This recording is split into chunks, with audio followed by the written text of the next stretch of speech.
Okay, good morning. Very good. हम लोग doses form की सेकंड क्लास को कंटिन्यू करेंगे। जैसे कि हमने स्टार्टिंग में पढ़ा कि डोजेस फॉर्म क्या है, सभी को समझ में आ गया? क्या होता है doses form? Combination of drug और नॉन ड्रग कंपोनेंट। क्या होता है? ड्रग और नॉन ड्रग का कॉम्बिनेशन होता है। साथ में एक डोजेस फॉर्म क्या है? एक कैरियर है। क्या है? कैरियर है। किसको लेके जाता है? आपके ड्रग सब्सटेंस को। कहाँ लेके जाता है? साइट ऑफ एक्शन पर। किस पर्पज से? फार्माकोलॉजिकल एक्शन के लिए। हम एक तरीके से और डिफाइन करते हैं कि डोजेस फॉर्म जो है आपका क्या है कि it is the dosage form, it is the form in which drug substances are represented into the market, जिसमें हम ड्रग सब्सटेंस को मार्केट में रिप्रेजेंट कर सकते हैं। It is all about dosage form like tablet, capsule, syrup. कई category of dosage form इसमें include होता है। यस और नो? ठीक। जब हम बात करते हैं किसकी, अब नेक्स्ट जब हम बात करते हैं आपका की क्लासिफिकेशन ऑफ डोजेस फॉर्म, तो क्लासिफिकेशन में हमने डिफरेंट काइंड ऑफ क्लासिफिकेशन देखा।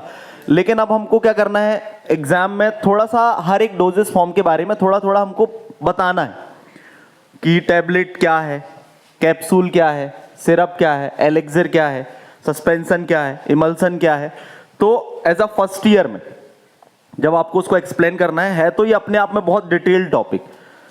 आपका जो डोजेस फॉर्म है, यदि आप टैबलेट के बारे में ही बस लिखना स्टार्ट करोगे तो टैबलेट के ऊपर खाली एक बुक लिखी गई, इमल्सन के ऊपर पूरी किताब लिख दोगे, इतना कुछ है लिखने के लिए। लेकिन आप लोगों को फर्स्ट सेमेस्टर में क्या चीज पता होना चाहिए कि डोजेस फॉर्म क्या है, डोजेस फॉर्म का क्लासिफिकेशन क्या है, और उस क्लासिफिकेशन के अंडर में कौन से डोजेस फॉर्म को कहाँ रखा गया है। आगे समझ में? तो अब हम पढ़ेंगे सॉलिड डोजेस फॉर्म। क्या पढ़ेंगे? हेडिंग डाल लें, सॉलिड डोजेस फॉर्म, या एक ओवरऑल क्लासिफिकेशन हम देखेंगे, है ना। तो पहले हम देखें जैसे सॉलिड डोजेस फॉर्म आपका।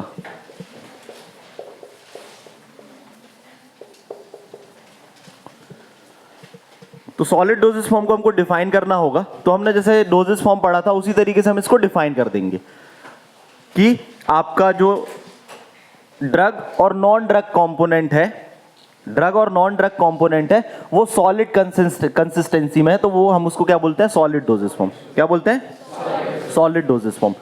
अब जब हम बात करते हैं सॉलिड डोजेस फॉर्म की, तो सॉलिड डोजेस फॉर्म को दो कैटेगरी में हम डिवाइड करते हैं। कितनी कैटेगरी में डिवाइड करते हैं? एक होता है यूनिट सॉलिड डोजेस फॉर्म। क्या होता है? Unit solid doses form. और एक होता है आपका बल्क। एक क्या होता है आपका? Bulk solid doses form. एक हो गया आपका यूनिट और एक क्या हो गया आपका? Bulk solid doses form. अब जो आपका यूनिट सॉलिड डोजेस फॉर्म है, इसमें कौन सी कैटेगरी? सबसे पहले तो what is unit and bulk, इसको समझना है आपको। यूनिट और बल्क में डिफरेंस क्या है? यूनिट का मतलब हमने पाउडर और कई सारी चीजों को मिक्स करके उसकी एक एक छोटी छोटी यूनिट बना दी, है ना। जैसे टैबलेट है तो वो एक अपने आप में एक यूनिट है, कैप्सूल है तो वो एक यूनिट है ना। और कोई चीज फैली हुई है, बहुत सारा है, तो वो बल्क है। बस ये डिफरेंस है। आया समझ में? तो यूनिट डोजेस फॉर्म में आपका आ जाता है tablet, capsules, tablet, capsules, pills, tablet, capsules and pills. फिर उसके बाद में नेक्स्ट है आपका bulk doses form. Bulk doses form में आपका जनरली क्या आ जाता है? पाउडर। पाउडर किस में आ जाता है आपका? बल्क डोजेस फॉर्म में। अब पाउडर की हम बात करें तो पाउडर को दो कैटेगरी में आप फिर यहां डिवाइड करिए। Powder for external use, powder किस लिए? एक्सटर्नल यूज के लिए पाउडर। फिर powder for internal use, powder for internal use. अब पाउडर की जब हम बात करते हैं तो पाउडर एक्सटर्नल यूज के लिए वो अलग अलग टाइप का पाउडर होता है, ठीक। तो पहला इसमें कैटेगरी आ जाएगी आपकी डस्टिंग पाउडर। क्या? डस्टिंग पाउडर, है ना। वॉशिंग पाउडर निरमा मत लिख देना एग्जाम में, है ना। सर ने बोला लिख दो कुछ भी, वॉशिंग पाउडर निरमा। हाँ, डस्टिंग पाउडर पहला क्या है आपका? डस्टिंग पाउडर, ठीक। कोई डाउट? ठीक। तो पहली कैटेगरी क्या है इसमें एक्सटर्नल यूज में? Dusting powder. क्या है? Dusting powder. फिर नेक्स्ट लिखना इनसफलेशन। क्या है? इनसफलेशन। जैसे मैं आप लोगों से पूछूं, है ना, कि आपको डिकॉक्शन बनाना है। क्या बनाना है? डिकॉक्शन बनाना है। तो जनरली हमें क्या होता है, कंफ्यूजन होता है ना, होता है कि नहीं, कि डिकॉक्शन बनाकर ले आओ, यस और नो। लेकिन मैं आपसे बोलूं चाय बनाकर ले आओ, तो कंफ्यूजन दूर हो जाता है कि नहीं। तो चाय बनाने में हमको क्या क्या लगता है, चाय पत्ती लगती है, मिल्क लगता है, पानी लगता है, और जो भी आपको चीजें डालना है वो चीजें लगती हैं। तो डिकॉक्शन एक साइंटिफिक टर्म है, डिकॉक्शन क्या एक साइंटिफिक टर्म है, लेकिन मैंने आपको बोल दिया कि डिकॉक्शन चाय बनाना है। मतलब डिकॉक्शन एक प्रोसेस है जिसमें हम किसी चीज को उबालते हैं और उसके अंदर जो मेडिसिन होती है उस कॉन्स्टिट्यूएंट को निकाल लेते हैं। अब डिकॉक्शन बनाना, वैसे कई सारे जो बुकैब्स हैं आपके सामने आएंगी, बुकैबलरीज, तो कंफ्यूज मत होना। इनसफ्लेशंस क्या है इसको भी हम समझेंगे। बस अभी आपको ये समझना है कि बल्क पाउडर में एक्सटर्नल यूज में डस्टिंग पाउडर है पहला, और सेकंड आपका इनसफ्लेशंस है। सेकंड क्या है, इनसफ्लेशंस है। फिर नेक्स्ट लिखना डेंट्रीफ्राइसिस,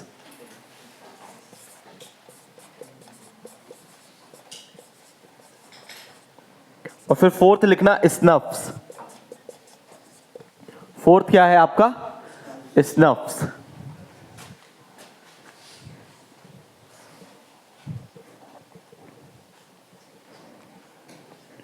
फिर powder for internal use, internal use के लिए पाउडर कौन कौन से होते हैं, तो इसमें आप लोग लिख लेना फर्स्ट ग्रेन्यूल्स। क्या, ग्रेन्यूल्स। उसके बाद में नेक्स्ट आपका एफरवेसेंट ग्रेन्यूल्स, एफरवेसेंट ग्रेन्यूल्स। तो फर्स्ट ईयर में आपको क्या चीजें करनी है, आपको थोड़ा सा इनकी प्रैक्टिस करनी है, इनको याद करने की भी, क्योंकि आपके लिए ये नई चीज है। क्या है, नई चीज। हमारे दिमाग में कुछ मेमोरी केमिकल्स होते हैं, क्या होते हैं, मेमोरी केमिकल्स होते हैं। जब किसी भी चीज को आप पहली बार पढ़ते हैं तो उसको 2-3 बार रिपीट करने की आदत डालें दिमाग में, ठीक है ना। एक बार यहां पर इसको बोलेंगे आप क्लास में, फिर एक बार घर जाकर इनको प्रैक्टिस कर लें, और एक बार सोने से पहले इनको पढ़ लें आप। ये टेक्निक्स होती है अपने दिमाग की मेमोरी को स्ट्रेंथन करने की, ठीक, स्पेशली जब आप कोई नई चीजें सीख रहे होते हैं। तो एफरवेसेंट ग्रेन्यूल्स, फिर नेक्स्ट लिखना ग्रेन्यूल्स, एफरवेसेंट ग्रेन्यूल्स, और एक और आपका जाएगा फाइन पाउडर, फाइन पाउडर्स। समझ में आया। अब देखो सॉलिड डोजेस फॉर्म की हम बात करें तो आप कई सारी बुक्स में, कई सारे सोर्स ऑफ जो है आपका बोलना चाहिए कि जहां से भी आप पढ़ेंगे तो आपको कई और भी क्लासिफिकेशन हो सकता है मिल जाए डिफरेंट तरीके से। लेकिन बेसिक आपको क्या बताना है कि डोजेस फॉर्म क्या है, और कुछ डोजेस फॉर्म को आपको एक्सप्लेन करना है एग्जाम में। पर्पस तो यही है ना। तो कहीं से कुछ एक्स्ट्रा पता चलता है तो उसको ऐड ऑन कर सकते हो आप, है ना। लेकिन हमेशा कोशिश करें अपने नोट्स को इजी बनाने की, जितना इजी बना सकते हैं। तो पहले तो हमने बता दिया ये पूरा क्लासिफिकेशंस, लेकिन अब हम एक चीज को यदि बहुत डिटेल में बताएंगे तो आपको क्या होगा, एग्जाम में टाइम बहुत लग जाएगा। लगेगा कि नहीं, यस और नो, ठीक। अब देखो डेफिनेशंस कैसे बनाते हैं एग्जाम्स के लिए। अब आपको पता है कि टैबलेट, कैप्सूल, पिल्स, और ये एक्सटर्नल यूज है और ये इंटरनल यूज के लिए है। अब आपको एग्जाम में डेफिनेशन बनानी है एक सिंपल सी, कि टैबलेट क्या है। तो टैबलेट क्या है, सॉलिड डोजेस फॉर्म है। It is the solid doses form but unit solid doses form, taken orally. Orally लेते हैं ना टैबलेट। अब कई टैबलेट ऐसी भी होती हैं जो अदर रूट से भी लेते हैं, अदर देन ओरल रूट भी होते हैं। अब ओरल में भी इसके कई टाइप होते हैं टैबलेट्स के। समझ में आ रहा क्या बताना चाह रहा हूं। तो हमको डिफाइन करना है कि है क्या ये चीज, ये डोजेस फॉर्म, और उसको हम कितने तरीके से क्लासिफाई कर सकते हैं। क्या बताना है हमको कि डोजेस फॉर्म है क्या, और इसको हम क्या बता सकते हैं। तो कुछ को हमको डिफाइन करना है, कुछ को, ठीक। हाँ, अब हम बात करते हैं नेक्स्ट आपका लिक्विड डोजेस फॉर्म। नेक्स्ट क्या आपका, लिक्विड डोजेज फॉर्म। एक आपका हो गया सॉलिड डोजेस फॉर्म, दूसरा हो गया आपका लिक्विड डोजेस फॉर्म। तो सॉलिड डोजेस फॉर्म को हम कैसे दो कैटेगरी में डिवाइड करते हैं। देखो कभी भी एक और चीज याद करने के लिए आपको बता दूं कि डिफरेंस करके याद करो। जैसे सॉलिड को हम यूनिट सॉलिड डोजेस फॉर्म में डिवाइड करते हैं और बल्क डोजेस फॉर्म में डिवाइड करते हैं। सॉलिड को हम कैसे डिवाइड करते हैं, थोड़ा लाउड बोलो ना, एंड बल्क डोजेस फॉर्म। तो अब लिक्विड डोजेस फॉर्म को भी दो कैटेगरी में डिवाइड करते हैं, मोनोफेजिक लिक्विड डोजेस फॉर्म और बायफेजिक लिक्विड डोजेस फॉर्म। कैसे डिवाइड करते हैं, मोनोफेजिक एंड बायफेजिक।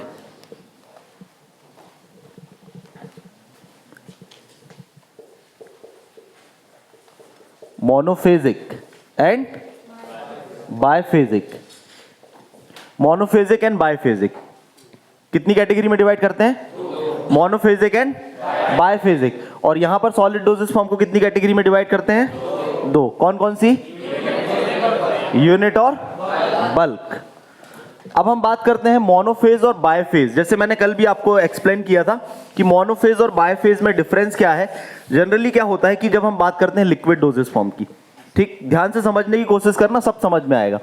जब हम बात करते हैं लिक्विड डोजेस फॉर्म की, तो इसको एक एग्जांपल से समझते हैं। हमने एक बीकर लिया, उस बीकर में हमने सॉल्ट ऐड किया और शुगर ऐड करी, है ना, शक्कर ऐड कर दी उसमें और नमक ऐड कर दिया।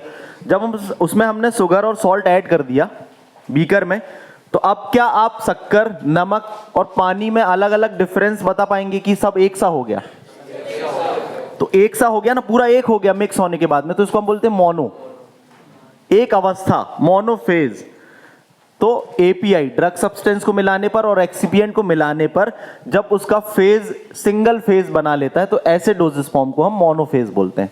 समझ में आया? अब मान के चलो मैंने पानी लिया, वाटर लिया और वाटर में ऑयल के ड्रॉपलेट्स डाल दिए, तो क्या ऑयल के ड्रॉपलेट्स पानी में मिक्स होंगे क्या? नहीं होंगे। तो हम उसको क्या बोलेंगे? इसमें दो फेज हैं। कितने फेज हैं? तो उसको हम क्या बोलते हैं? बायफेज। क्या बोलते हैं? बायफेज। अब मान के चलो मैंने पानी में ही रेत के छोटे छोटे पार्टिकल्स डाल दिए, तो क्या वो रेत के पार्टिकल्स पानी में घुलेंगे क्या? नहीं होंगे। तो वो हम ऑयल को क्या बोलेंगे कि ऑयल क्या हुआ? पानी में है लेकिन डिस्पर्स है। क्या बोलेंगे? इसको एक वर्ड बोलते हैं, हम क्या बोलेंगे? डिस्पर्स। क्या बोलेंगे? और नमक और शक्कर पानी में घुल गया, उसको हम क्या बोलेंगे? डिसॉल्व। तो आपका मोनोफेजिक में क्या होता है कि मेडिकामेंट्स, जो मेडिकामेंट्स हैं, जो ड्रग है, वो डिसॉल्व हो जाती है। और बायफेजिक में क्या होते हैं? वो उसमें ही रहते हैं, डिस्पर्स रहते हैं। तो फिर जब सर ऑयल और पानी मिल नहीं रहा है और रेत और पानी मिल नहीं रहा, तो ऐसा डोजेस फॉर्म बना क्यों रहे हैं? क्योंकि कुछ ड्रग होते हैं वो इस फॉर्म में ज्यादा स्टेबल होते हैं। अब पानी, ऑयल और वाटर तो मिल नहीं रहा है, तो उसके लिए एक सिस्टम होता है जिससे हम उसको स्टेबलाइज कर लेते हैं। कई सारे एजेंट होते हैं, ठीक है ना, जिसको हम इमल्सिफाइंग एजेंट या सर्फेक्टेंट बोल सकते हैं, कॉमन टर्म, जिसमें वो ऑयल एंड वाटर को मिक्स करके रखता है और स्टेबल बना के रखता है। वैसे ही आपका सस्पेंशन एक डोजेस फॉर्म होता है बायफेज में। तो बायफेज में केवल आपको दो नाम याद रखने हैं, एक आपका इमल्सन, क्योंकि इमल्सन आपको, अब इमल्सन में क्या याद रखना है कि इसमें ऑयल और वाटर का मिक्सचर ये होता है, ऑयल एंड वाटर का सिस्टम होता है ये, ठीक है ना। इमल्सन क्या होता है? ऑयल और वाटर या वाटर एंड ऑयल का सिस्टम होता है। तो इसमें liquid droplets are dispersed into the liquid medium, ऐसा हम बोल सकते हैं। Emulsion is a biphasic doses form जिसमें क्या करते हैं? लिक्विड ड्रॉपलेट्स को डिस्पर्स कर देते हैं in the liquid medium. Liquid droplets are dispersed into the liquid medium. सब समझ में आ जाएगा, केवल अभी समझते रहो। फिर दूसरा होता है आपका सस्पेंशन। क्या? सस्पेंशन क्या होता है आपका? जिसमें सॉलिड पार्टिकल्स आर डिस्पर्स्ड, या तो हम बोलेंगे suspended into the liquid medium. ऐसे सिस्टम को हम क्या बोलते हैं? सस्पेंशन। तो इसमें क्या है? जो लिक्विड है, लिक्विड में डिसॉल्व नहीं हुआ है, इसमें जो सॉलिड है, लिक्विड में डिसॉल्व नहीं हुआ है, बस उसको हमने डिस्पर्स कर दिया है। और इस तरीके के डोजेस फॉर्म दो फेज में ही रहेंगे, इसलिए हम इसको बायफेजिक लिक्विड डोज फॉर्म बोलते हैं। समझ में आया सभी को? और मोनोफेज समझ में आया? मिक्स करने के बाद में सिस्टम क्या हो गया? सिंगल फेज हो गया। जैसे आपको डेफिनेशन भी देनी हो मोनोफेजिक लिक्विड डोजेस फॉर्म, तो लिक्विड डोजेस फॉर्म जिसमें क्या होता है आपका? एपीआई या drug get dissolved into the solvent. Drug आपकी लिक्विड मीडियम में डिसॉल्व हो जाती है and they form the single phase. Drug dissolve हो जाती किसमें? लिक्विड मीडियम में या सॉल्वेंट में, और दे फॉर्म सिंगल फेज। बस इतना बताना आपको। Drug dissolve in liquid medium and form single phase, it is called the monophasic. Drug dispersed into the liquid medium and form two phase, it is called biphasic liquid dosage form। ठीक, exam में ऐसे ही बताना है। और चाहो तो आप explain कर सकते हो हिंदी में भी इसी बात को। जब आपको एग्जाम में, बायवा में नहीं बोल पा रहे हो, अंग्रेजी में सेंटेंस फ्रेमिंग नहीं कर पा रहे हो, तो पहले तो आपको समझ में आना चाहिए कि समझाना क्या है आपको और समझना क्या है। फिर आप उसको इंग्लिश में याद करें, जिनको प्रॉब्लम है थोड़ा सा, ठीक है ना। अब मोनोफेजिक की बात करें तो बाइफेजिक में तो केवल इमल्सन और सस्पेंशन है। क्या है आपका? अब मोनोफेजिक में क्या है? मोनोफेजिक में देखें, मोनोफेजिक में भी फिर आपका इंटरनल यूज के लिए हो जाता है और एक्सटर्नल यूज के लिए, इंटरनल यूज और एक्सटर्नल यूज। अब इंटरनल यूज में कई सारी चीजें आ जाती हैं, जैसे कि आपका सिरप, ठीक, लेकिन हम उन्हीं चीजों को हाईलाइट करके एग्जाम में डिफाइन करेंगे जो बहुत ज्यादा जरूरी डोजेस फॉर्म है ना। एलिक्सिर हो गया, सिरप एंड एलिक्सिर, इसमें डिफरेंस भी आता है एग्जाम में, सिरप और एलिक्सिर में डिफरेंस बताएं। तो हमको पता है सिरप एलिक्सिर क्या है, मोनोफेजिक लिक्विड डोजेस फॉर्म है। क्या है? यूज्ड फॉर इंटरनल एप्लीकेशन, जिनका एप्लीकेशन हम इंटरनल इनसाइड द बॉडी करते हैं, ठीक। फिर इसके बाद में लिंक्टस, लिंक्टसिस भी बोलते हैं, लिंक्टस क्या है? मोनोफेजिक लिक्विड डोजेस फॉर्म का एक टाइप है, नाम याद रखना है, ठीक। Syrup elixir linctus, syrup elixir linctus, drops, syrup elixir linctus and drops. एक होता है ड्रॉट्स, हाँ ड्रॉट्स। अब देखो नया शब्द है ना ड्रॉट्स। सर सिरप तो बहुत कॉमन है, हमने सुना है, एलिक्सिर तो कॉमन नहीं है, एलिक्सिर बहुत रेयर सुना है। एलिक्सिर कोई किताब में सुना है या कोई पर्सनैलिटी से रिलेटेड बात बता रहा है तब बता रहा है एलिक्सिर। स्पिरिट है ना, स्पिरिट भी एक डोजेस फॉर्म होता है, या वो एक अल्कोहल का टाइप होता है, ठीक। लिंक्टस, ड्रॉप्स एंड ड्रॉट्स, बस हमको समझना है कि ये जो ड्रॉट्स है ये है क्या, मोनोफेजिक लिक्विड डोजेस फॉर्म में है क्या,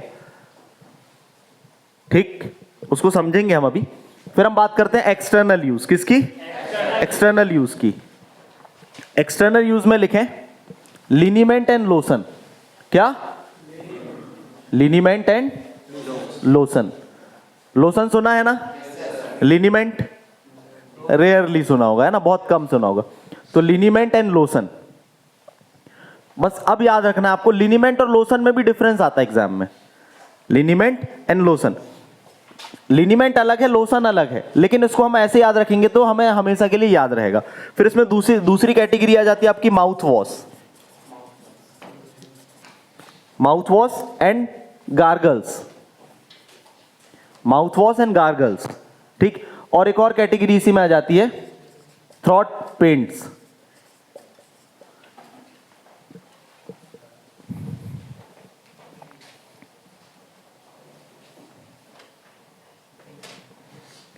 फिर इसमें आपके आ जाएंगे आई ड्रॉप्स,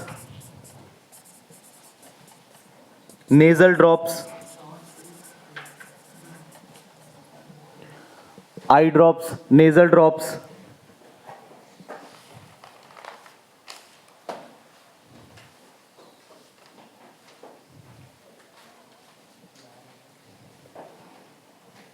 फिर और भी कई नाम आ जाएंगे आपके, मतलब लिक्विड डोजेस फॉर्म की कैटेगरी में कुछ ऐसे भी आपके लिक्विड डोजेस फॉर्म होते हैं जो इरिगेटिंग सॉल्यूशंस कहलाते हैं। इरिगेटिंग का मतलब, इरिगेटिंग का मतलब वॉशिंग पर्पज से, बॉडी कैविटी को वॉश करने के लिए यूटिलाइज्ड होते हैं वो, ठीक है ना। जैसे इसमें आ जाता है आपका डॉचेस, या डचेस भी बोल सकते हैं इसको, DOUCHES।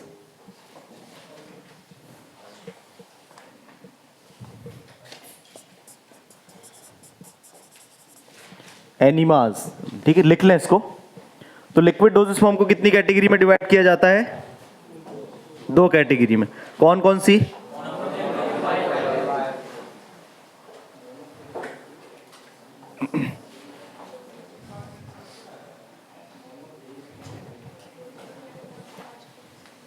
ठीक। अब एक सिंपल टर्म में देखें तो डचेस क्या होते हैं? ये वेजाइनल वॉशिंग सॉल्यूशंस होते हैं, ठीक है ना। और एनिमास क्या होते हैं? रेक्टल इरिगेटिंग सॉल्यूशंस होते हैं। स्पेशली जब कॉन्स्टिपेशन वगैरह वाली सिचुएशंस आती है तो अब एनिमास वगैरह का भी यूटिलाइज कर लेते हैं। एनिमास मतलब रेक्टल रूट से दिए जाते हैं ऐसे लिक्विड। और डचेस क्या होते हैं? वेजाइनल लिक्विड होते हैं जो उसको वॉश करने के लिए या क्लीन करने के लिए यूज किए जाते हैं। ठीक, इतना लिख लिया? समझ में आया? अभी क्या समझ में आया? अभी तो केवल हमने जाना बताएंगे ना अभी।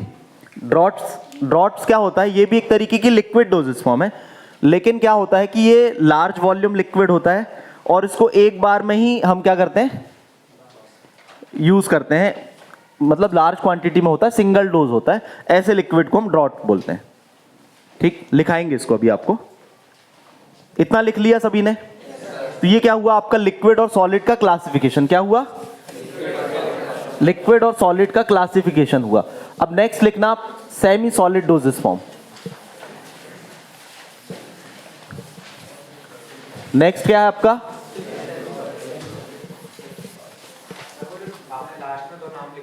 हाँ,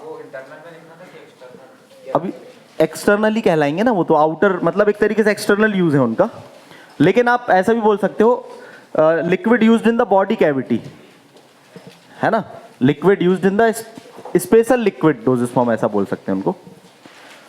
अब हम बात करते हैं सेमी सॉलिड की। किसकी? Semi solid. अब सेमी सॉलिड में आपके क्या आ जाते हैं? Ointment, creams, jelly and pests.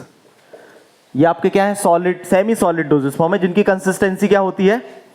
Semi solid, ना तो लिक्विड ना तो सॉलिड। कैसी कंसिस्टेंसी होती है? Semi solid. फिर एक और कैटेगरी आपकी आ जाती, कौन सी? गैसियस। कौन सी? गैसियस। मतलब ऐसे कौन से डोजेस फॉर्म है जो गैसियस फॉर्म में है? तो इसमें आपके क्या आ जाते हैं? एरोजॉल्स और इनहेलर्स। Aerosols and inhalers. कोई डाउट? हाँ, बताएंगे ना। एरोजॉल्स क्या होते हैं? एक तरीके के प्रेशराइज्ड लिक्विड डोजेस फॉर्म होते हैं, आप ऐसा भी बोल सकते हैं। ये प्रेशराइज्ड लिक्विड डोजेस फॉर्म होते हैं, लेकिन गैसियस फॉर्म में वो क्या बोलना चाहिए कि कंटेनर से बाहर आते हैं। ठीक, जैसे कोई भी एलपीजी है आपकी, एक्चुअली क्या है? वो गैस है, लेकिन सिलेंडर में हमको उसको कैसा भर देते हैं? हाँ, तो एरोजॉल एक तरीके के गैसियस डोजेस फॉर्म में है, लेकिन हम इसको प्रेशराइज्ड लिक्विड डोजेस फॉर्म भी बोल सकते हैं, कि गैस को प्रेशराइज्ड फॉर्म में आपने लिक्विड में कन्वर्ट करके उसको कंटेनर में फिल कर दिया है। जैसे आप देखते हैं फॉग, है ना, या परफ्यूम की हम बात करें, या डीओ वगैरह जो होते हैं, उसमें क्या होता है? तो वो एक तरीके के समझ लो एरोजॉल है, लेकिन वो एरोजॉल की कैटेगरी में नहीं है। एरोजॉल उसी तरीके का होता है, एरोजॉल डोजेस फॉर्म, कंटेनर, पूरा डिजाइन उसका उसी तरीके के होता है। ठीक, लेकिन उसको हम ऐसा नहीं कि बॉडी में डाल रहे हैं। एरोजॉल मेडिकेटेड पर्पस पे यूज होता है, स्पेशली आपका जो सीओपीडी डिसीजेस होती है ना। सीओपीडी क्या होता है? सीओपीडी सुना है कभी? ये तो सुना होगा ना, क्रॉनिक ऑब्स्ट्रक्टिव पल्मोनरी डिसीज, मतलब आपके लंग्स से रिलेटेड डिसीजेस जो होती है ना, अस्थमा वगैरह में, ब्रोंकाइटिस वगैरह में यूटिलाइज करते हैं उनको हम।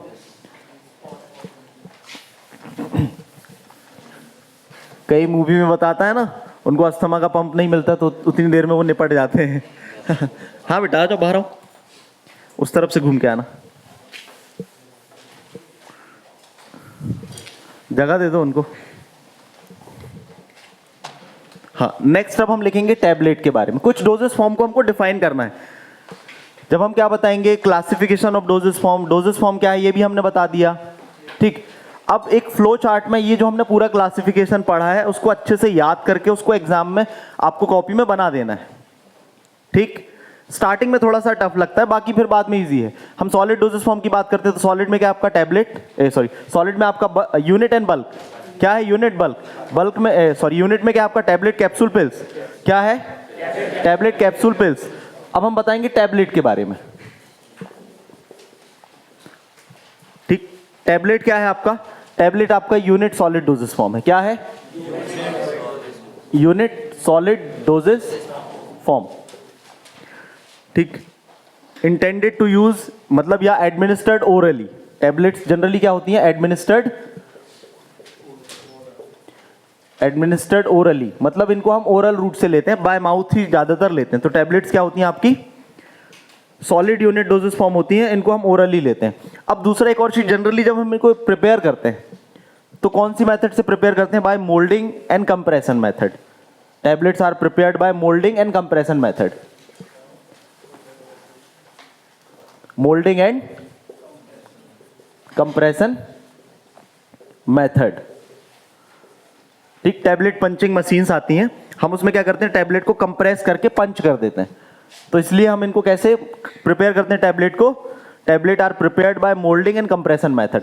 तो हमें बस थोड़ा थोड़ा डिस्क्रिप्शन देना है कि टैबलेट है क्या, यूनिट सॉलिड डोजेस फॉर्म है, राउंड शेप की होती है, ओवल शेप की होती है, ये भी हम बता सकते हैं, have a different shape and size, अलग अलग शेप एंड साइज की होती है टैबलेट। ठीक, एक दो बढ़िया बना भी दो, ऐसी कुछ होती है ना, फिर कुछ ऐसी भी होती हैं।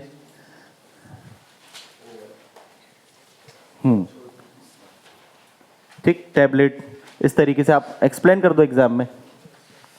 फिर नेक्स्ट आपका आ जाता है टाइप्स ऑफ टैबलेट्स। टैबलेट के डिफरेंट टाइप्स होते हैं। कैसे प्रिपेयर करते हैं हम टैबलेट को, मोल्डिंग एंड कंप्रेशन मेथड से प्रिपेयर करते हैं। अब टाइप्स,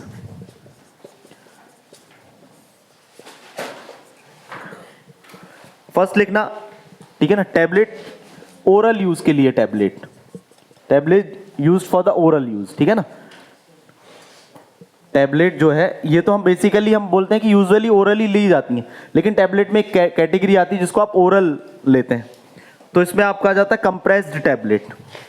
क्या आ जाएगा, कंप्रेस्ड टैबलेट। अब इसमें आपको बहुत डिटेल नहीं बतानी है, आपको टाइप बस बताने हैं और आपको ये नाम याद रखने हैं। जब आप आने वाले सेमेस्टर्स में आएंगे तो इनको आप डिटेल में पढ़ेंगे भी। कंप्रेस्ड टैबलेट मतलब क्या है, आपने टैबलेट को कंप्रेस कर दिया, बस उसको प्रिपेयर कर दिया, उसमें कोई एक्स्ट्रा इंग्रेडिएंट और टैबलेट का जो एपीआई है वो तो है, उसको आपने कंप्रेस करके बाइंडर वगैरह जो भी उसके एडिटिव्स होते हैं, एडजुवेंट्स होते हैं, उसको ऐड करके आपने कंप्रेस कर दिया। तो वो सिंपल आपकी कौन सी टैबलेट कहलाती है, कंप्रेस टैबलेट। जैसे पैरासीटामॉल एक कंप्रेस टैबलेट का एग्जाम्पल है। उसके बाद में नेक्स्ट है आपका मल्टी लेयर टैबलेट।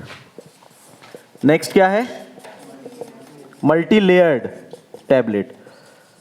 अब मल्टी लेयर टैबलेट में क्या होता है जनरली कि टैबलेट की मल्टी लेयर होती है। जैसे एक सेंटर लेयर है, एक अपर लेयर है और एक नीचे वाली लेयर है। इसको हमने क्या किया, कंप्रेस करके तीनों को एक साथ बना दिया। अब इनमें क्या होता है, अलग अलग कलर भी हो सकते हैं। तो क्वेश्चन है मल्टी लेयर टैबलेट बनाई क्यों भैया। अब वो क्या है कि पेशेंट को वैरायटी पसंद है अब पेशेंट क्या है, एक टैबलेट खा के एक ही कलर की बोर हो गया, तो उसने क्या सोचा कि 2 लेयर की टैबलेट बना दे। नहीं, मल्टी लेयर टैबलेट बनाने का पर्पस ये रहता है कि कई बार एक ही व्यक्ति को 2 टैबलेट एक साथ देनी रहती हैं, ठीक, तो उस केस में हम उसको दे सकते हैं। अब अरे तो उसको मिक्स करके बना देते ना लड्डू जैसे सब चीज उसमें मिला के बना देते। तो कई बार क्या होता है, 2 केमिकल कॉन्स्टिट्यूएंट में हो सकता है कि वो आपस में केमिकली इंटरेक्ट कर जाए और उसकी सेल्फ लाइफ कम हो जाए, जो उसकी एक्सपायरी डेट है वो कम हो जाएगी। तो इस पर्पस से भी किया जाता है, मल्टी लेयर टैबलेट को बनाया जाता है। दूसरा पर्पस क्या होता है कि वही मेडिकामेंट्स है, एक को हमने क्या कर दिया, एक को फास्ट रिलीज कर दिया और दूसरे को स्लो रिलीज कर दिया। एक पार्ट उसका तुरंत इफेक्ट दे देगा और दूसरा पार्ट क्या होगा, धीरे धीरे डिसॉल्व होकर इफेक्ट देगा। ये भी हो सकता है। आप जाओ बेटा बाहर इस तरफ से निकल के, हाँ आप। फिर नेक्स्ट लिखना, film coated tablet. Film coated tablet मतलब टैबलेट में पॉलीमर्स की फिल्म बना देते हैं हम। आपको नहीं बोला बेटा, उसको पीछे, हाँ। फिल्म कोटेड टैबलेट क्या बना देते हैं हम, फिल्म कोटेड। फिल्म कोटेड का मतलब, फिल्म कोटेड का मतलब पॉलीमर्स की लेयर चढ़ा देते हैं जो स्लो रिलीजिंग पॉलीमर है, धीरे धीरे ड्रग को एरॉड करते हैं, रिलीज करते रहते हैं टैबलेट को। फिल्म कोटेड टैबलेट बोलते हैं उसको हम, ठीक है। फिर नेक्स्ट लिखना शुगर कोटेड। शुगर कोटिंग भी करी जाती है टैबलेट में, तो शुगर कोटेड टैबलेट। तो ये क्या है, टैबलेट की डिफरेंट वैरायटी है। बस आपको क्या करना है, एग्जाम में टैबलेट को डिफाइन करके इनके डिफरेंट टाइप के नाम लिखने। Compress tablet, multilayer tablet, film coated, sugar coated. Sugar coated का पर्पस क्या है, जो मल्टी विटामिन होते हैं वो बहुत अच्छे तो होते नहीं। विटामिन की टैबलेट की खुशबू लेना, कभी खुशबू लोगे तो उसका टेस्ट भी पता चल जाएगा। खाते हो ना vitamin B complex, vitamin B complex को जरा सा हाँ थोड़ी देर रखना आप अपनी टंग में, ठीक है ना, और किसी से जाके बात करना, बोलेगा क्या खा के आए हो और खुद को भी अजीब सा लगेगा। जल्दी पानी पी जाओगे तो ठीक है, ठीक, नहीं तो फिर डकार भी आएंगी तो उसी टैबलेट की आती। हाँ तो इस तरफ आ जाओ बेटा। तो शुगर कोटेड को हम क्या करते हैं, शुगर की डिफरेंट कोटिंग कर देते हैं, और भी अदर केमिकल्स होते हैं, बट शुगर कोटेड बेसिकली हम मल्टी विटामिन के लिए करते हैं, उसका टेस्ट मास्क करने के लिए, कि उसका जो बिटर टेस्ट है और अनप्लीजेंट टेस्ट है वो मास्क कर दें हम। शुगर कोटेड हाँ ज़्यादातर होता है, लेकिन फिर शुगर कोटेड में प्रॉब्लम ये भी आ गई कि फिर जो डायबिटिक है ये प्रॉब्लम है। तो देखो ये बहुत सारे क्वेश्चंस हैं जो आपके दिमाग में अराइज हो सकते हैं। तो पूरा फर्स्ट ईयर में ही आपको थोड़ी ना है पूरा एकदम टैबलेट में महाकवि महाप्रकांड विद्वान बन जाओगे टैबलेट पढ़ के ही, नहीं। जस्ट एक मैं आपको थोड़ा सा बता रहा हूं कि ये चीजें क्यों हैं, आपको केवल टाइप्स बताने। फिर नेक्स्ट लिखना आप, tablet used in oral cavity. Oral cavity मतलब जिनका यूटिलाइज हम ओरल कैविटी में ही करते हैं, इनको ओरली हम लेके inside the stomach inside the intestine जाने देते हैं। अब ऐसी टैबलेट्स भी हैं जिनको हम केवल ओरल कैविटी में रखते हैं। तो फर्स्ट इसमें आ जाता है आपका बकल टैबलेट। 10 मिनट लगेगा, 10 मिनट बस लगेगा। बकल टैबलेट, तो पहली कैटेगरी क्या हो गई, बकल टैबलेट। बकल कैविटी में ही हम इसको रखते हैं, ठीक है ना। आपका जो गम है, गम वो वाला नहीं जो रोने वाला है, टीथ के जो गम्स है ना वो, और आपका ये जो चीक है, गाल है, उनके बीच में हम इसको जो जिन टैबलेट्स को रखते हैं उसको हम बकल टैबलेट बोलते हैं, ठीक है ना। प्लेस्ड बिटवीन द, आपका जो चीक है वो और गम के बिटवीन जिसको रखते हैं उसको हम क्या बोलते हैं, बकल टैबलेट बोलते हैं। आगे समझ में, ठीक। सेकंड है आपका सबलिंगुअल टैबलेट। सेकंड क्या है, सबलिंगुअल टैबलेट। सबलिंगुअल टैबलेट्स क्या है, जस्ट एक नाम है, उसको हम सबलिंगुअल पार्ट में रखते हैं। सबलिंगुअल क्या है, सबलिंगुअल एक ग्लैंड होती है। सबलिंगुअल क्या है, एक ग्लैंड होती है आपकी जो टंग है उसके नीचे, हाँ, उसको रख लेते हैं और धीरे धीरे उसका मेडिकामेंट्स वहीं से एब्जॉर्ब होते जाता है। इवन सबलिंगुअल से डायरेक्ट आपके ब्लड में एब्जॉर्ब हो जाती हैं टैबलेट्स, मतलब यहां पर आपको लोकल प्लस सिस्टेमिक दोनों इफेक्ट मिल जाते हैं, ठीक। फिर एक और कैटेगरी आप सुनेंगे इसमें, लोजेंजेस। क्या सुनेंगे, लोजेंजेस क्या होती हैं, ये एक तरीके की टैबलेट है जिसको बेसिकली हम कफ के लिए यूज करते हैं, खांसी के लिए यूज करते हैं। विक्स टाइप की होती है ना, हाँ, बस उनको रख के हम धीरे धीरे, मतलब टैबलेट बकल कैविटी में ले रहे हैं but for the treatment of throat, गले का जो कफ है उसको ट्रीटमेंट करने के लिए जिन टैबलेट्स को हम यूज करते हैं उसको हम बोलते हैं लोजेंजेस। समझ में आया। फिर next fourth, dental cone. Dental cone है, नाम से इंडिकेट हो रहा है, डेंटल कॉन मतलब हाँ, दांत के लिए जो हम टैबलेट को यूज करते हैं उसको हम क्या बोलते हैं, डेंटल कॉन। बस इतना आपको बताना है किसके बारे में, टैबलेट के बारे में। बहुत ज्यादा एकदम डिटेलिंग नहीं देनी आपको टैबलेट की।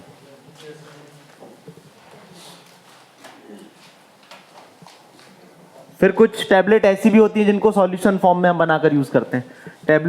Tablet used by making the solutions, ठीक है ना। डिस्प्रिन आप खाते हैं कि पहले पानी में डालते हैं, है ना, तो उसको हम बोलते हैं एफरवेसेंट टैबलेट। क्या बोलते हैं, एफरवेसेंट टैबलेट, एफरवेसेंट टैबलेट्स। और फिर आज की डेट में एक न्यूअर टैबलेट टेक्नोलॉजी डेवलप हो गई जिसको हम बोलते हैं इम्प्लांटेबल टैबलेट। क्या बोलते हैं, इम्प्लांटेबल टैबलेट। देखो जिनको इतना याद है, यहां तक याद है उतना भी लिख दें, ठीक है ना। जिनकी राइटिंग स्पीड अच्छी है, जो जिनकी कैचिंग पावर अच्छी है, जिनको लगता है कि हाँ वो उतने ही टाइम में इतना एक्स्ट्रा लिख सकते हैं, वो इतना भी लिखें। ऐसा नहीं करना है कि आपको एग्जाम में पूरा डोजेस फॉर्म पूछा गया, क्लासिफिकेशन पूछा गया, right introduction of dosage form, तो पता चले इतना ही बस लिखने में पूरा 1 घंटा लगा दिया। ऐसा नहीं होना चाहिए। समझ में आ रहा है, बहुत स्पीड से लिखना है आपको। यदि आप एक्सप्लेन नहीं कर पा रहे हो हर एक चीज को, तो टैबलेट को एक्सप्लेन करके इनके क्लासिफिकेशंस के टाइप लिख देना, ठीक। Solutions tablet, they are taken by making the solutions in the liquid water specially. Example Disprin. बना दो टैबलेट, सबसे सही, बोलने से ज्यादा दिखा दो, ठीक। इम्प्लांटेबल टैबलेट्स क्या होती हैं, implantable tablets are placed inside the under the skin by the small surgical operations करके उनको अंडर द स्किन हम प्लेस्ड कर देते हैं, ठीक। ये क्या कहलाते हैं आपके, सर्जिकल। आजकल जैसे डिपोर्ट सिस्टम उसको बोलते हैं, ठीक। तो कई सारे जो ड्रग हैं वो धीरे धीरे आपके जो सबक्यूटेनियस लेयर से वो ब्लड में धीरे धीरे एब्जॉर्ब होते रहते हैं, तो उसको हम इम्प्लांटेबल टैबलेट्स बोलते हैं। तो इम्प्लांटेबल टैबलेट समझ में आया?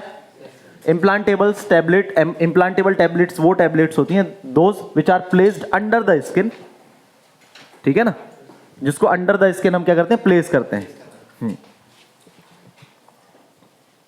कोई डाउट? समझ में आ गया टैबलेट्स के बारे में? बकल टैबलेट क्या है? ओरली ली जाती हैं, that are placed between the gum and cheek. Sublingual tablet placed near the sublingual region under the tongue, ठीक है ना, नीचे। फिर लोजेंजेस क्या है? हाँ,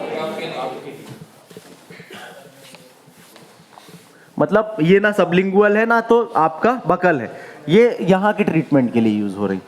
लाइक विक्स होती है ना, विक्स, तो वो एक तरीके की लोजेंजेस है। विक्स को आप ऐसे नहीं खाते जैसे चॉकलेट को चबा चबा के खा गए, आप क्या करते हो, उसको रखे रहते हो, धीरे धीरे उसका जो मेडिकामेंट्स होते हैं वो एक लेयर बनाते जाते हैं आपके गले में। क्या? वो तो आप भाई कोई विक्स शौक से थोड़ी ना खाते। हाँ, आपके पॉकेट में कोई चॉकलेट रखी मिल जाएगी, ऐसे थोड़ी ना कि आप विक्स रखे रहो ऑल टाइम। विक्स हम कब खाएंगे? विक्स की गोली, हाँ, उसका एडवर्टीजमेंट भी आता है, विक्स की गोली लो खिच खिच दूर करो, ऐसा थोड़ी ना आता है विक्स की गोली लो और बर्थडे में बांटो। क्यों? विक्स की गोली हम बांटेंगे क्या बर्थडे में? नहीं बांटेंगे, आप एल्पेनलीबे बांटोगे, है, देखो फ्री में एडवर्टीजमेंट हो रहा है कंपनी का। ठीक, तो यहां तक समझ में आया आपको? ठीक, नेक्स्ट आप लिखें लिक्विड डोजेस फॉर्म। अच्छा, बायो वाले कितने बच्चे हैं? नहीं, जिनका मैथ सब्जेक्ट है और उनको बायो पढ़ना है, 2-3 ही है ना। अभी सर आएंगे तो फिर आप लोग ऐसे साइड से निकल जाना चुपचाप से, ठीक।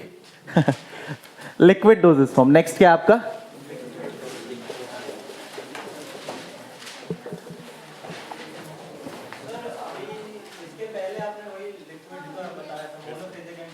हाँ, अरे तो तभी आपने केवल नाम बस पढ़े थे ना कि सिरप है, एलिक्सिर। क्या है सिरप एलिक्सिर में डिफरेंस क्या है बताओ? एग्जाम में आ गया, write the definition of syrup. अरे what is elixir, what is linctus, बताओ ना। टैबलेट बता दोगे? हाँ, इसी टैबलेट के अलावा उसमें कैप्सूल भी थोड़ा सा डिस्क्राइब कर देना कि कैप्सूल क्या होता है। कैप्सूल आपका it is also a solid doses form, जिसमें जो मेडिकामेंट्स होते हैं वो ग्रेन्यूल फॉर्म में हम बनाते हैं उनको, और ग्रेन्यूल फॉर्म बना के उसको एक सेल होता है उसमें हम भर देते हैं, ठीक है ना, जिसमें बॉडी और कैप होता है। क्या होता है? इस तरीके की होती है ना कैप्सूल, बॉडी एंड कैप, तो इसमें हम ग्रेन्यूल्स बना के फिल अप कर देते हैं। तो कैप्सूल 2 टाइप की होती है, एक होती है हार्ड जिलेटिन कैप्सूल और एक होती है सॉफ्ट जिलेटिन कैप्सूल। कैप्सूल भी क्या है? जैसे tablet unit solid doses form, capsule भी क्या है? यूनिट सॉलिड डोजेस फॉर्म, जिसके क्या होते हैं आप, जिसमें ग्रेन्यूल्स भरते हैं, कंप्रेस करते हैं क्या इसमें मेडिकामेंट्स को, उसमें ग्रेन्यूल्स निकलते हैं छोटे छोटे कैप्सूल्स में, तो जिसमें medicaments are formed in the form of granules. लिख दोगे ना, मेडिकामेंट्स को हम ग्रेन्यूल्स फॉर्म में बनाते हैं और they are filled into the capsules. Capsules में क्या होता है आपका, सेल्स होती है जिसके 2 पार्ट होते हैं, बॉडी एंड कैप, तो ग्रेन्यूल्स को हम भर देते हैं। और इस टाइप की कैप्सूल्स क्या कहलाती है? हार्ड जिलेटिन कैप्सूल, जो हार्ड होती है। और एक कैप्सूल ऐसी भी आती है जो सॉफ्ट होती है और पूरी बंद रहती है, आपने देखा होगा छोटी छोटी गोलियां आती हैं कैप्सूल्स की, सॉफ्ट होती हैं जो रबर जैसे, वो सॉफ्ट जिलेटिन कैप्सूल्स कहलाती है। उसमें क्या होते हैं? विटामिन वगैरह भरे हुए होते हैं, ठीक, तो वो सॉफ्ट जिलेटिन कैप्सूल्स होती है जिसमें लिक्विड को भी आप फिलअप करके एडमिनिस्टर कर सकते हो। ये किस में आ जाएगा आपका? सॉलिड में।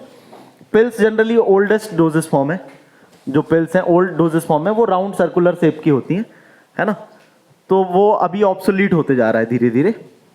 तो टैबलेट कैप्सूल्स के बारे में बता देना। फिर हम बात करते हैं लिक्विड डोजेस फॉर्म। तो लिक्विड डोजेस फॉर्म में आपने पढ़ा फर्स्ट इंटरनल यूज में सिरप एंड एलिक्सिर। इसको डिफरेंस से ही याद रखना, नहीं तो आप भूल जाओगे भाई। सिरप, एलिक्सिर और लिंक्टस, सिरप, एलिक्सिर और लिंक्टस, ये 3 इसमें इंपॉर्टेंट है जो आपको ध्यान में रखना है। और उसमें से भी सबसे ज्यादा इंपॉर्टेंट है सिरप और एलिक्सिर। सबसे ज्यादा इंपॉर्टेंट क्या है? सिरप और एलिक्सिर। जैसे बायोफिजिक्स में सबसे इंपॉर्टेंट है सस्पेंशन इमल्सन, मोनोफेजिक में सबसे इंपॉर्टेंट है इंटरनल यूज में सिरप एंड एलिक्सिर। अब देखो सिरप क्या है, ये आपका एक्वस सॉल्यूशंस होती हैं। सिरप क्या होते हैं, दोनों सॉल्यूशंस है इंटरनल यूज के लिए यूज होते हैं। जैसे आपको डेफिनेशन बतानी हो तो क्या होगा, syrup is the monophasic liquid doses form.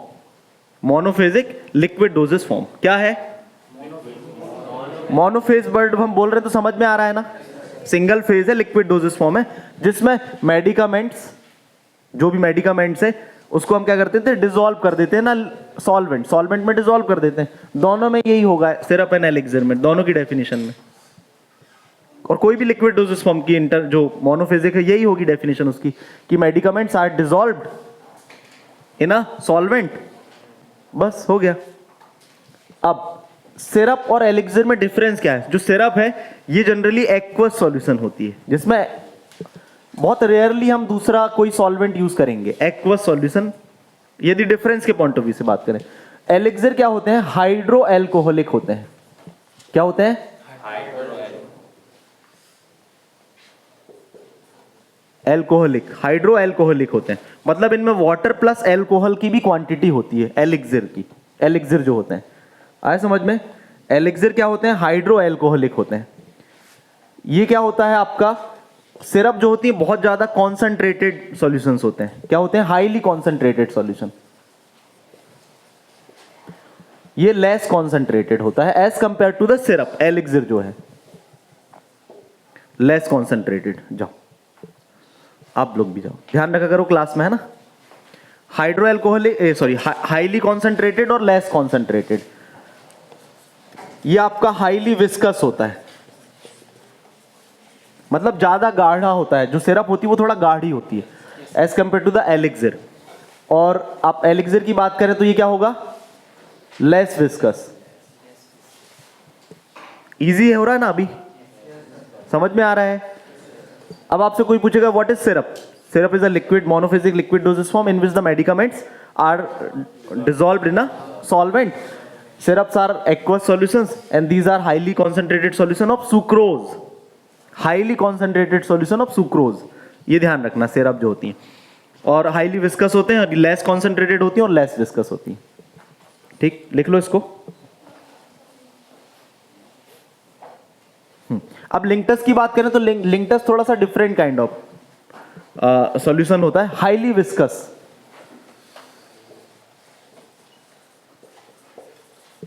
Generally linctus को सिरप ऐड करके ही बनाया जाता है, लिंक्टस। लेकिन सिरप एलिक्सिर के अलग अलग पर्पस हो सकते हैं, लेकिन लिंक्टस जो होते हैं हाईली विस्कस सॉल्यूशंस हैं, specially usually used for the relief of cough, है ना, usually used for,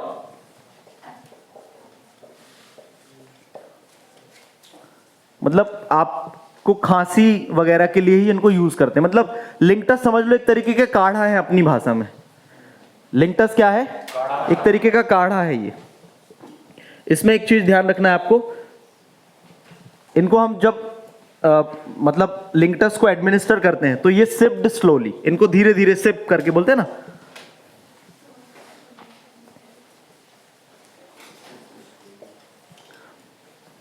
and without dilution, dilute, बिना डाइल्यूट किए हुए,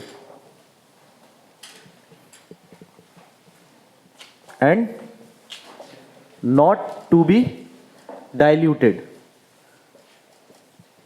मतलब बिना पानी मिलाए। इसमें इसको हमको वो नहीं करना है कि डाइल्यूट कर दें हम उसको, जितना वो गाढ़ा रहेगा उतना आपके लिए फायदेमंद रहता है। और स्पेशली लिंक्टस को हम कफ के लिए यूज करते हैं। अब देखो सिरप, एलिक्सिर, लिंक्टस में डिफरेंस समझ में आया, आया कि नहीं?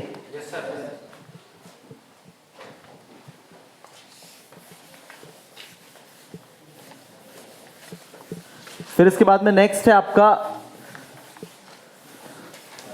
एक्सटर्नल यूज के लिए जो लिक्विड डोजेस फॉर्म यूज होते हैं। किसके लिए? एक्सटर्नल यूज के।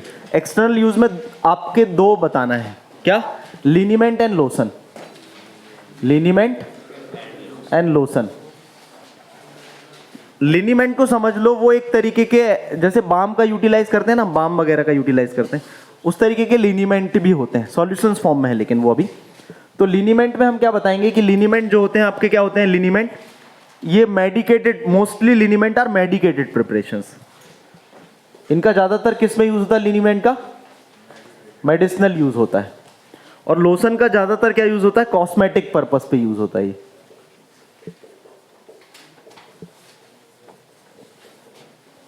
लिनीमेंट का हम क्या करते हैं, हाँ मेडिसिनल यूज करते हैं, और लिंकटस का हम क्या करते हैं, कॉस्मेटिक यूज करते हैं। ठीक,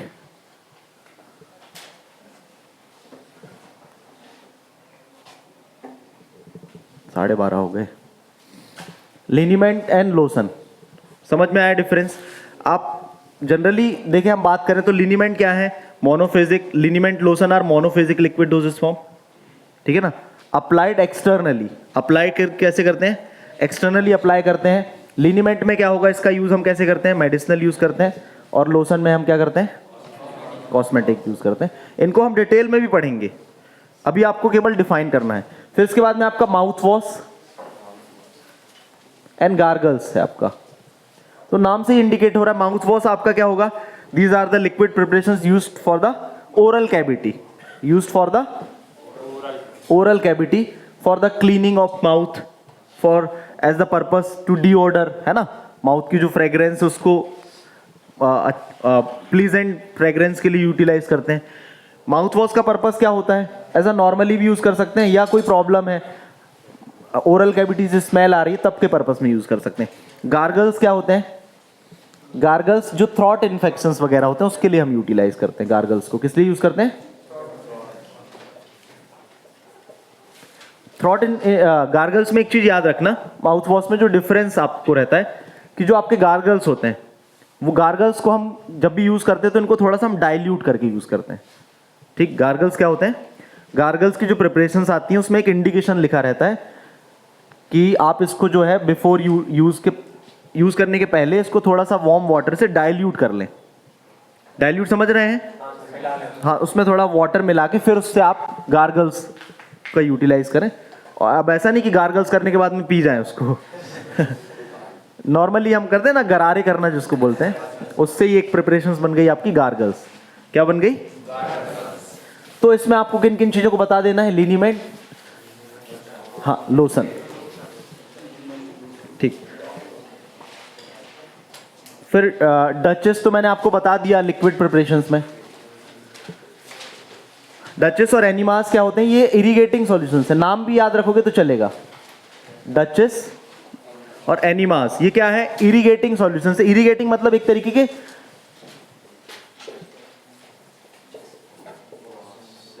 ठीक,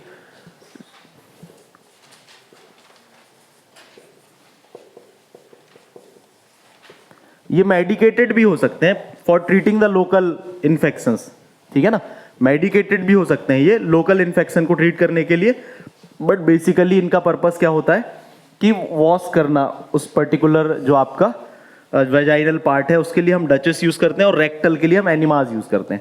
एनिमास का एक कॉमन यूज ये भी होता है कि जिनको कॉन्स्टिपेशन की प्रॉब्लम होती है ना, एवैक्यूएशन ऑफ बाउल जो होता है वो प्रॉब्लम होती है, तो उस केस में हम एनिमास का भी यूज करते हैं।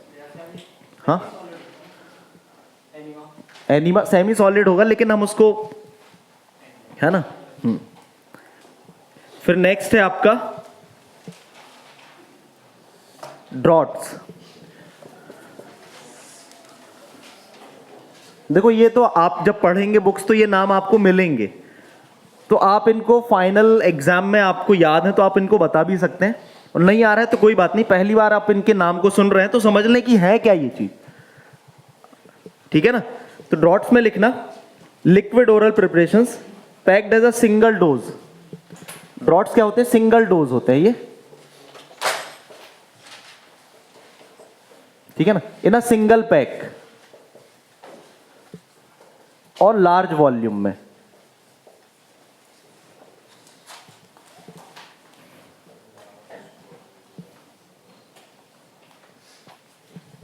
इनको हम क्या बोलते हैं, ड्रॉट्स बोलते हैं। सिंगल डोज ही होते हैं ये, सिंगल पैक होते हैं, सिंगल पैक में ही उसको पैक कर देते हैं, और लार्ज वॉल्यूम प्रिपरेशंस होती हैं, एक बार में ही हम उसको ले लेते हैं। इस तरीके की प्रिपरेशंस को हम क्या बोलते हैं, ड्रॉट बोलते हैं। अब इसके बाद में जो सबसे इंपॉर्टेंट है आपका emulsion and suspension, external use के लिए। नेक्स्ट क्या है आपका, इमल्सन एंड सस्पेंशन। थोड़ा थोड़ा इनको डिफाइन करना है आपको जब एग्जाम में आप लिखेंगे इनको, ठीक। इसके बाद में आपका नेक्स्ट है आपका इमल्सन और दूसरा सस्पेंशन। इमल्सन और सस्पेंशन की जब हम बात करते हैं तो दोनों बायोफिजिक लिक्विड डोजेस फॉर्म है, दोनों हेट्रोजिनस भी हैं,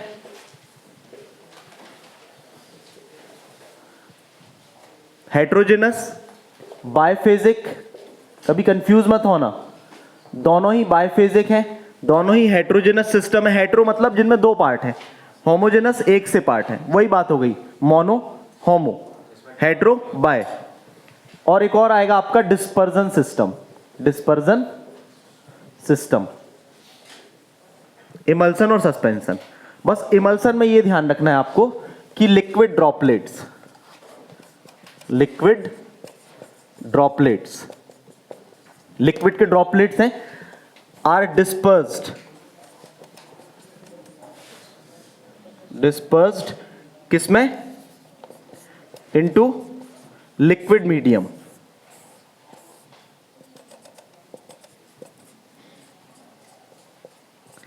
liquid droplets are dispersed into the liquid medium. इस तरीके के सिस्टम को हम क्या बोलते हैं, इमल्सन। तो इमल्सन में क्या होता है, liquid are dispersed into the liquid. अब लिक्विड ही लिक्विड में डिस्पर्स्ड है, तो इमल्सन दो टाइप का होता है बेसिकली। एक हो सकता है ऑयल की कम क्वांटिटी वाटर में डिसॉल्व नहीं, डिस्पर्स है, तो oil in water emulsion, oil in water. आ रहा समझ में? अब ऐसा भी हो सकता है कि वाटर इन ऑयल भी इमल्सन हो सकता है, समझ में आ रहा है? तो इमल्सन दो टाइप के होते हैं, oil in water, water in oil. मतलब इमल्सन एक ऐसा सिस्टम है जिसमें टू फेज सिस्टम होते हैं और दोनों फेज लिक्विड होते हैं। याद रहेगा? एग्जाम में आपको पूछा जाएगा इमल्सन इज, तो ऑप्शन ये भी हो सकता है बायफेजिक, मोनोफेजिक या नन ऑफ दीज, ठीक, या बोथ। तो क्या है इमल्सन? बायफेजिक है। अब इमल्सन में आपको पूछा जा सकता है कि ऑयल इन वाटर भी हो सकता है, वाटर इन ऑयल भी हो सकता है, ठीक है। फिर हम बात करते हैं सस्पेंशन की। तो अब हाँ, यहां पर एक और चीज आप लिख सकते हैं कि liquid droplets are dispersed into the liquid medium with the help of emulsifying agent. किसकी मदद से? इमल्सिफाइंग एजेंट, जिसकी वजह से ऑयल और वाटर आपस में एक साथ रहते हैं, ठीक। और इसमें क्या हो जाएगा, सॉलिड पार्टिकल्स, ये लिक्विड है, ये सॉलिड पार्टिकल्स। सॉलिड पार्टिकल्स इसमें डिसॉल्व नहीं है, क्या है? डिस्पर्स्ड है। क्या है? Solid particles are dispersed into the liquid medium with the help of suspending agent, with the help of. तो इमल्सन को स्टेबलाइज कौन करता है? स्थिर कौन बनाता है इमल्सन को? Emulsifying agent. और सस्पेंशन को स्टेबल कौन बनाता है? ठीक। एक बेसिक आइडिया क्लियर हो रहा है डोजेस फॉर्म को लेकर, उनके एग्जांपल्स को लेकर, है ना। और डिफरेंस करके ही याद रखना, उनमें डिफरेंस बनाकर ही याद रखना उसको। हाँ, सस्पेंशन देखो मैंने क्या बताया, डिसॉल्व मतलब घोल देना, डिस्पर्स करना मतलब उसमें फैला देना। तो सस्पेंशन एक ऐसा बायोफिजिक लिक्विड डोजेस फॉर्म है जिसमें solid particles are dispersed into the liquid medium. आया समझ में? With the help of suspending agent is called suspension, ठीक। उसकी लाइट ये इसमें जल रही है लाइट, ठीक, थैंक यू। तो इसमें क्या होता है आपका, सस्पेंशन के सॉलिड पार्टिकल्स डिस्पर्स्ड होते हैं लिक्विड मीडियम में with the help of suspending agent. Dissolve नहीं होते, क्या होते हैं? डिस्पर्स होते हैं। डिस्पर्स मतलब उसमें फैल गए पूरे। तो इनमें ये प्रॉब्लम भी आएगी कि पार्टिकल धीरे धीरे नीचे बैठेंगे भी, ये प्रॉब्लम भी आएगी, जिसको हम सेडिमेंटेशन बोलते हैं। क्या बोलते हैं? सेडिमेंटेशन बोलते हैं। और इमल्सन में क्या प्रॉब्लम आएगी? इमल्सन में प्रॉब्लम क्या आएगी? उसको बंद करो, नीचे का वो ऊपर करके। इमल्सन में प्रॉब्लम ये आएगी, मिल्क में क्या होता है? ऑयल ड्रॉपलेट्स, उसको हम बोलते हैं क्रीमिंग, उसको क्या बोलते हैं? क्रीमिंग। तो इमल्सन में प्रॉब्लम होती है क्रीमिंग की, और सस्पेंशन में प्रॉब्लम होती है सेटलिंग की, सेटलिंग की या सेडिमेंटेशन की। लेकिन ये भी एक लेवल अप है। अभी आपको केवल इमल्सन क्या है, सस्पेंशन क्या है, इतना समझ में आना चाहिए। तो समझ लो फर्स्ट ईयर में जंग जीत लिया आपने, ठीक। अच्छे अच्छे कई बच्चे नहीं बता पाते कि इमल्सन और सस्पेंशन में डिफरेंस क्या है, कंफ्यूजन ही क्लियर नहीं होता है कभी। ठीक है, तो इमल्सन में ऑयल एंड वाटर का मिक्सचर होता है, तो जो कम क्वांटिटी में रहेगा वो पहले लिखते हैं हम, ऑयल इन वाटर हो सकता है या तो वाटर इन ऑयल हो सकता है, इसलिए इस तरीके से इनको डिवाइड किया गया। अब समझ में आया? ठीक, जैसे कोल्ड क्रीम है लेकिन वो एक तरीके का इमल्सन है जिसमें ऑयल ज्यादा होता है, वाटर कम होता है, तो कोल्ड क्रीम क्या है? Water in oil emulsion. और गर्मियों में जो क्रीम लगाते हैं वो वेनिसिंग क्रीम कहलाती है, उसमें वाटर ज्यादा होता है, ऑयल कम होता है ना? क्या गर्मियों में ऑयली क्रीम लगाना पसंद करेंगे आप? हाँ, मतलब क्रीम लगाओगे ही। ठीक, नेक्स्ट है आपका semi solid dosage form. Next क्या है आपका? Semi solid dosage form. तो सेमी सॉलिड डोसेज फॉर्म में क्या आपका? पहला है ऑइंटमेंट। क्या है? ऑइंटमेंट। तो ऑइंटमेंट क्या है आपका? ऑइंटमेंट में मेडिकामेंट्स जो होते हैं, मेडिकामेंट्स मतलब ड्रग सब्सटेंस, मतलब आपका एपीआई जो हमने पढ़ा था, ठीक है ना? एपीआई को क्या करते हैं हम? Mixed with the semi solid base. किसके साथ मिक्स कर देते हैं? Mixed with semi solid base. बस ये आपका ऑइंटमेंट है। ऑइंटमेंट आर क्या है? Semi solid preparations. Semi solid preparations है in which the medicaments are mixed with the semi solid base. Semi solid base के साथ में मिक्स कर देते हैं and form the semi solid consistency. उनकी कंसिस्टेंसी कैसी हो जाती है? मतलब उनका जो टेक्सचर है, दिखते हैं वो कैसे दिखते हैं? Semi solid. जनरली जो ऑइंटमेंट होते हैं दे आर क्या होते हैं? मेडिकेटेड पर्पस से यूज करते हैं हम इनको। किस पर्पस से? मेडिकेटेड पर्पस से यूज करते हैं। लेकिन हम जनरली क्रीम की बात करें तो क्रीम मल्टीपर्पस के लिए यूज करते हैं, है ना? ऐसा आपने देखा क्या? नाइट ऑइंटमेंट आया है, डे ऑइंटमेंट आया है, हाँ, स्किन ब्राइटनिंग ऑइंटमेंट आया है, नहीं ना? लेकिन क्रीम में night cream, cold cream, vanishing cream, है ना, सनस्क्रीम। तो क्रीम का पर्पस जनरली कॉस्मेटिक होता है, तो क्रीम में भी क्या करते हैं? Creams are the semi solid preparations intended for the external use. ये कॉमन आंसर बनेगा दोनों में। Ointment are the semi solid preparations in which the medicaments और API is dispersed into the semi solid base. Semi solid base में disperse कर देते हैं and applied for external use. और basically these are medicinal purpose पे use करते हैं जो ऑइंटमेंट्स हैं, है ना? ऑइंटमेंट घाव वगैरह में लगाते हैं ना, मलहम वगैरह जो हम यूज करते हैं, दैट इज ऑइंटमेंट। और क्रीम दोनों पर्पस से यूज होती है, आपका cosmetic purpose as well as medicated purpose. ठीक, इसके बाद में आपका गैसियस डोजेस फॉर्म। क्या है? Gaseous doses form. ठीक, गैसियस डोजेस फॉर्म में आप में क्या था? एरोजॉल।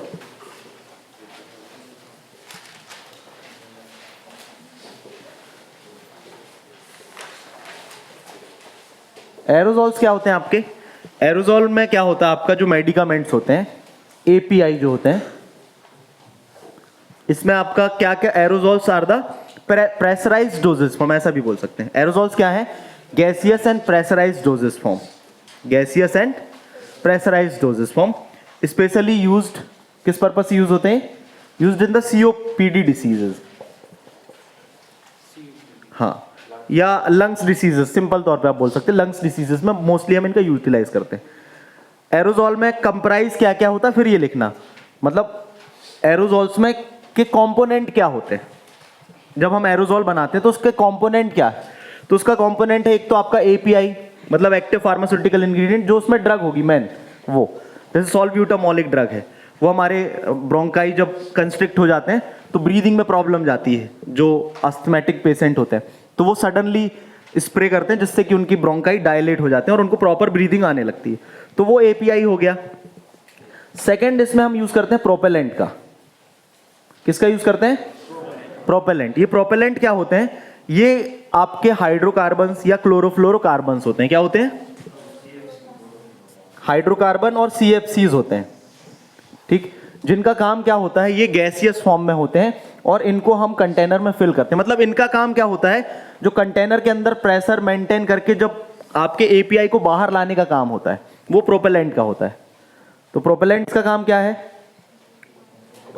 हाँ, एपीआई को प्रोपेल करने का काम, बाहर लाने का काम, ठीक है ना? तो इसमें हम क्या करते हैं? Blend of propellant blend use करते हैं, ठीक। और तीसरा जो सबसे इंपॉर्टेंट पार्ट है इसका, कंटेनर। क्या?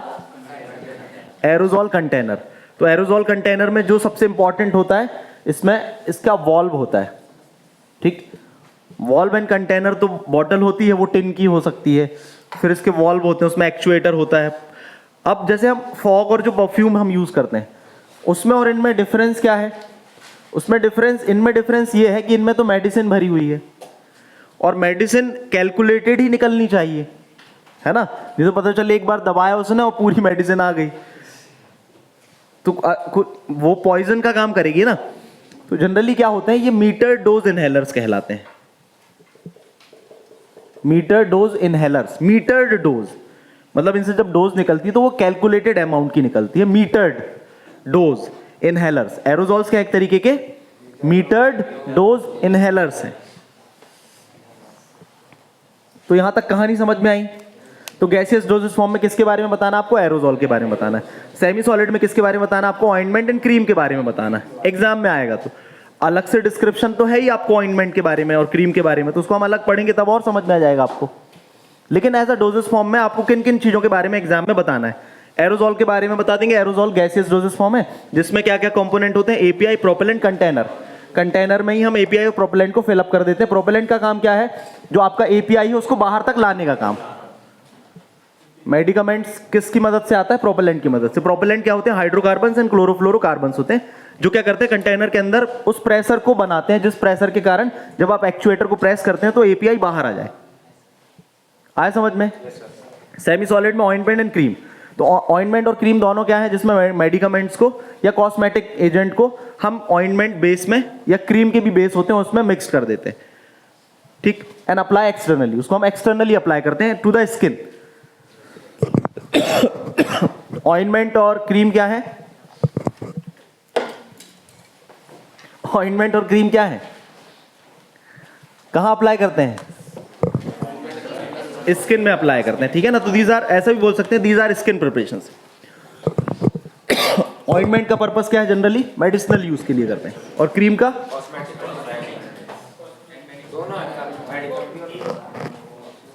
तो हम लिक्विड में आएंगे। तो लिक्विड में सिरप, एलिक्सिर और लिंक्टस।